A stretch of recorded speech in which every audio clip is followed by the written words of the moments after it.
الآن أنا أضع مميزات العشر الأواخر من رمضان ومميزات العشر الأوائل من ذي الحجة ومقارنة بينهم بسيطة. رمضان شهر مبارك، ذو الحجة شهر حرام. رمضان فيه الصيام، الركن الثاني من أركان الإسلام. ذو الحجة فيه الحج، من أعظم الأعمال. من حج فلم يرفث ولم يفسق رجع كيوم ولدته أمه. الحج المبرور ليس له جزاء إلا الجنة. فهنا ركن من أركان الإسلام وهنا ركن من أركان الإسلام. في رمضان أنزل الله عز وجل القرآن، شهر رمضان الذي أنزل فيه القرآن. ما الذي نستطيع مقارنته في ذي الحجة؟ ذي الحجة أكمل الله عز وجل فيه الدين. اليوم أكملت لكم دينكم وأتممت عليكم نعمتي. الله أكبر. هنا بداية نزول القرآن، هنا إكمال هذا الدين العظيم والشريعة الغراء البيضاء السمحاء. في رمضان ليلة القدر، ليلة القدر خير من 1000 شهر. وهنا السؤال الأصعب، ما الذي يناكفها ليلة القدر؟ هذه الليلة المباركة الشريفة. عندنا في ذي الحجة يوم عرفة، صيام يوم عرفة لغير الحاج، صيام يوم واحد.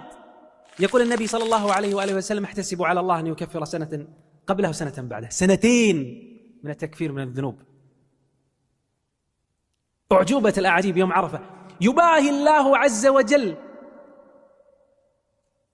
بعباده الحجاج في يوم المشعر الحرام: أشهدكم أني قد غفرت لهم. يأتي بعد يوم عرفة يوم الأضحى، يقول النبي صلى الله عليه وآله وسلم: يوم النحر أعظم الأيام عند الله. يوم النحر يوم الأضحية اللي نضحي فيه، أعظم الأيام عند الله.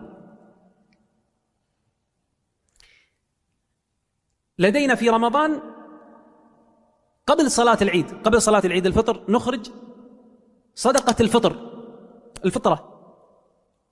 وفي العشر ذي الحجة عندنا الأضحية. شوفوا المقارنة العجيبة ما بين هذه الأيام المباركة، كلاهما مبارك.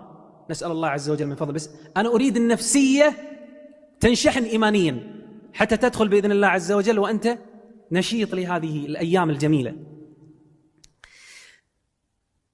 آخر يوم عندنا في انتهاء العشر الأواخر من رمضان عيد الفطر.